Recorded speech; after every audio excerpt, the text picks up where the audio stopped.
Edie. Hey, and welcome to the channel. I am Tanya. This is my bookish life, and I am doing April vlogs for the latter half of April. Today is April the 18th. It is Thursday for about another hour, and then it'll be Friday, which, praise the Lord, I'm so happy when a work week ends. So we're almost there. I wanted to share about a book, and that is Tomb Sweeping by Alexandra Chang. Now, this is a compilation of short stories, and I am not familiar with Ms. Chang, but I was drawn to this cover when I saw it at the library. It's just beautiful. The mahjong, the cherry blossoms, the cats, the vignettes, each signifying a story in this story collection. I can't remember how many stories are in here, but there are a lot, and they're varying lengths. There's one that's even 3 pages long. There were only a handful that I actually enjoyed pretty much.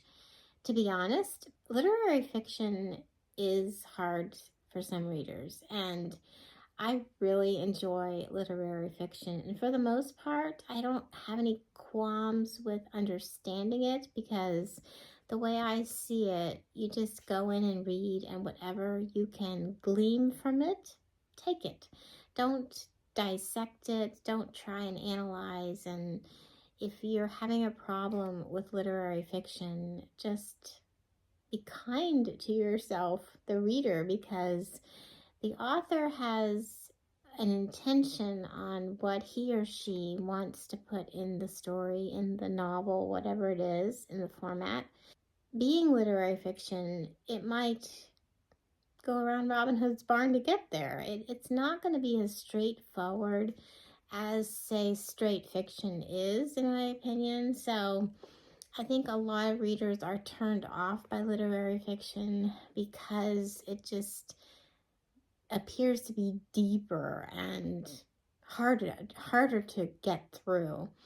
That being said, this was probably the most challenging literary fiction read that I've experienced. And when I say that, I mean that there were some stories I was reading and it was just not flowing. I wasn't understanding what she was trying to get across.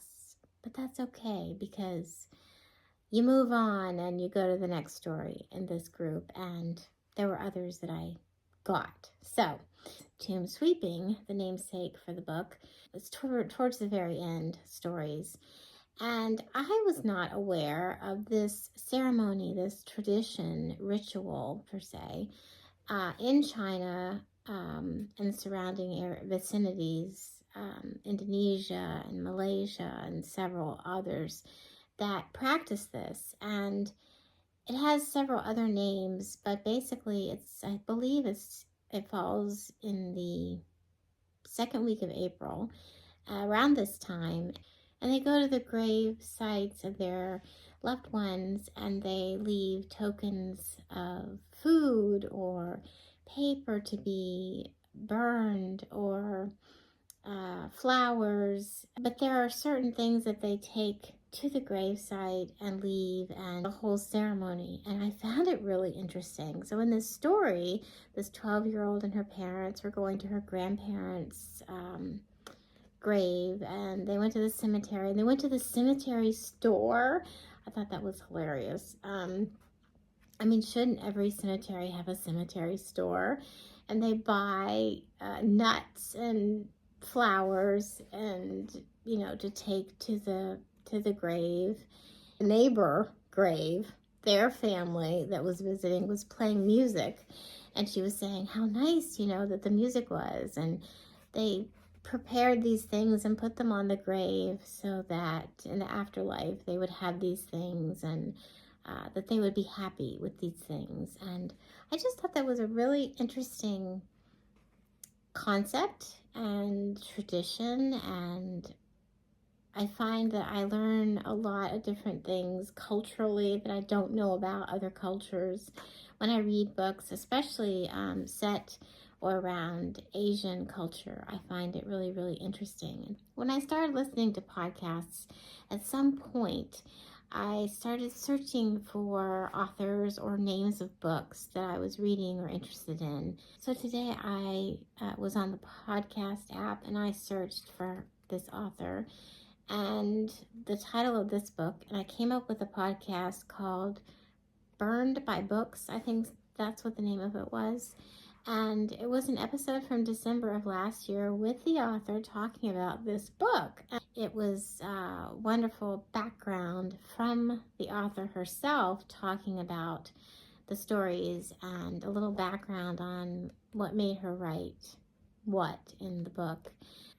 There's a story in here that is just about 3 pages long, and it packs a punch because it's also written in a format from finish to beginning. So when you start reading it, you actually have to read it again because it's like, what am I reading? What? When it ends, it's as if it's the beginning because it is.